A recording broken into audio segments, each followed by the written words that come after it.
I've always wanted to make a short film, and recently I decided to just do it. Or at least I tried, because I made a load of mistakes that I believe ruin the film, and for that reason you'll probably never see this thing in its entirety. But I learned a load of lessons, the experience was invaluable, and I discovered a brilliant new piece of kit. So let's start with not producing a shot list. Now, when I scouted the location, I did jot down some ideas for shots, such as this one, conveying a clear divide between the two characters. But apart from that, I had nothing, because when I do my normal video work, which is promotional videos and tutorials, I found shot lists, at least shot lists that are too specific, are counterproductive.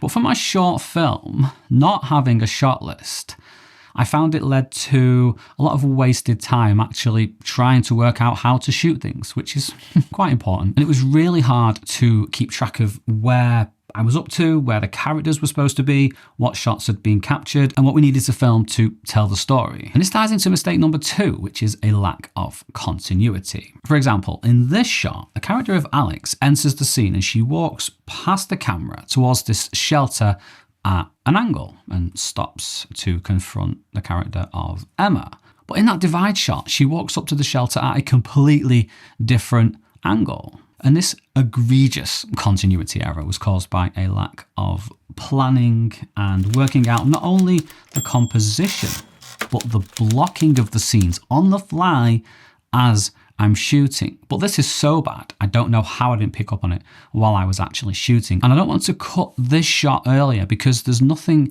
motivating the cut. Something I did plan for though was the weather. Rain was forecast for the entire week leading up to the shoot. But even if it wasn't forecast, I would have planned for rain anyway, because Britain. So the characters had coats. I envisioned them wearing these hoods. I think it added to the aesthetic, to the mood, to what the characters were doing there and going through and things like that. Plus the makeup artist was on standby to make any makeup adjustments accordingly. And it did indeed rain. But then it stopped, and it started again, and it stopped, and it started again, etc., which I can work with, that's fine.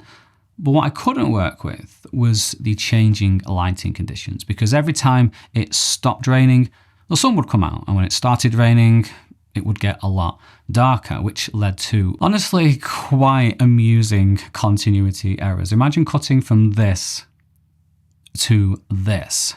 Plus I got water on the lens, which I didn't notice. So we went from dry lens and no sun to wet lens and sun.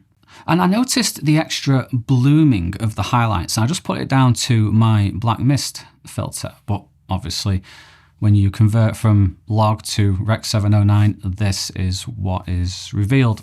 Not blaming the camera, entirely my fault. Another mistake I made was not using a clapperboard and recording audio continuously. At the start of the shoot, the cast pressed record on their hidden lav mics and I just left them, which meant having to find takes lasting no more than 20 to 30 seconds amongst hours of continuous audio without any indication of where new shots began and which take was which. Recording this continuous audio was 2 hidden Rode Wireless Pro lav mics, and these are the same mics that I use for all of my outdoor pieces to camera, such as this and this. And it's a brilliant mic set, I love it, but use it incorrectly and this happens.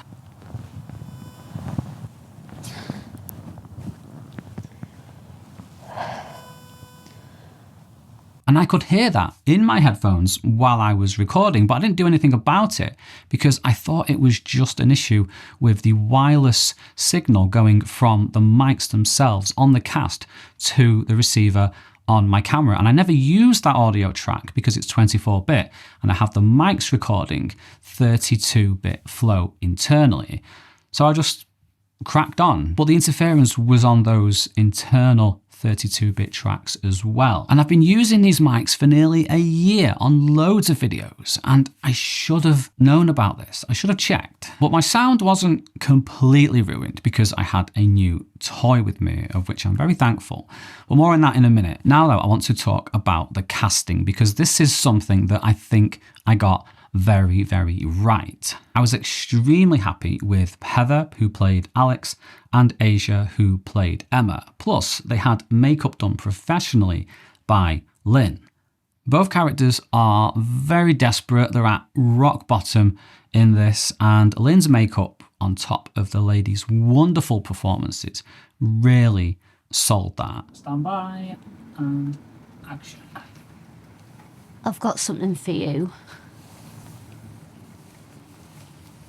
The fuck's that? This is your diary.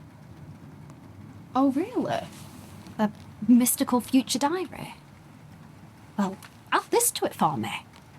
A Weasley little cunt came from the future. She let my mum die, then fucked off, and I never saw her again.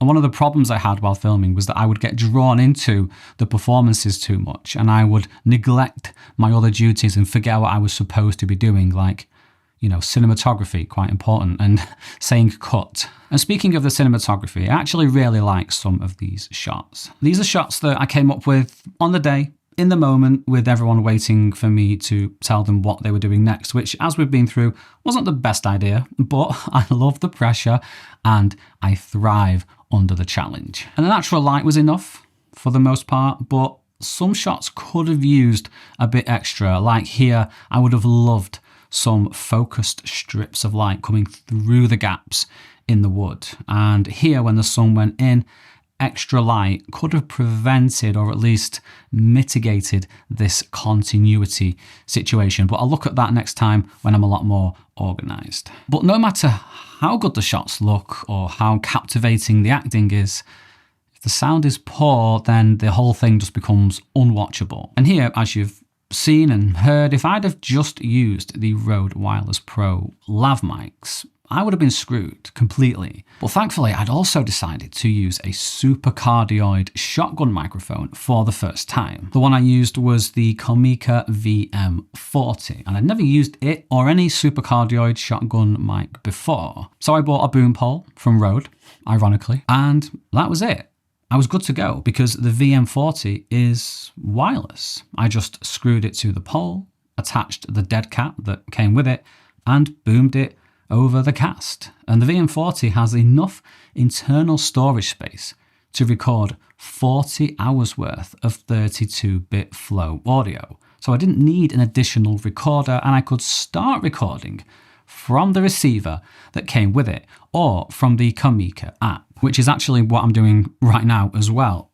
And I say I was filming. My wife was the one who recorded all of the audio with the VM40, and she doesn't do this. She's a translator. She's never touched a boom pole or recorded audio in her life. Yet here she was on my plucky film set recording this with the press of a button. No. No, I don't believe you. Give me them. Now you want to change things. Please, it had... Oh, don't you dare say it had to happen. Don't you dare. Just fuck off, Emma.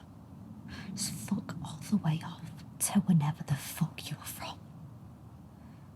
And just leave me alone.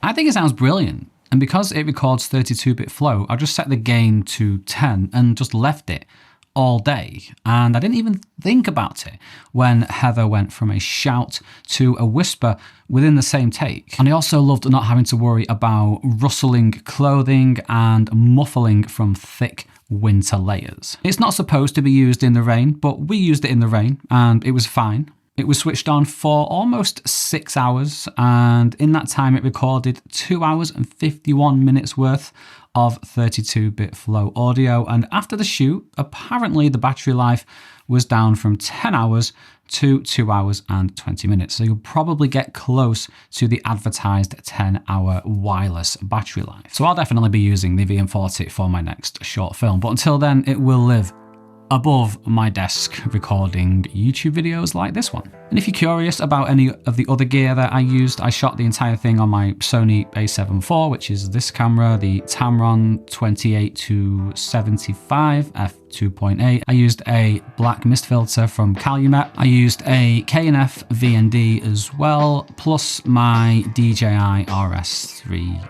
gimbal. And that's it. Next time though, based on what I learned this time, one, I'll definitely be using the VM40 again, but I will also be utilizing lights. I'm going to be far more organized and create a shot list with a storyboard. I'm going to use a clapper. I'm not going to record audio continuously. I'm going to learn how to hide a lav properly, and I think that's about it for taking me to the next level. But if there's anything that you think I've missed, anything that you think that I would need to know based on your own experience, then I would love for you to tell me. I'm open, I'm here to learn, and if I use any of your tips on my next short film, I'll definitely shout you out when I do the retrospective for that.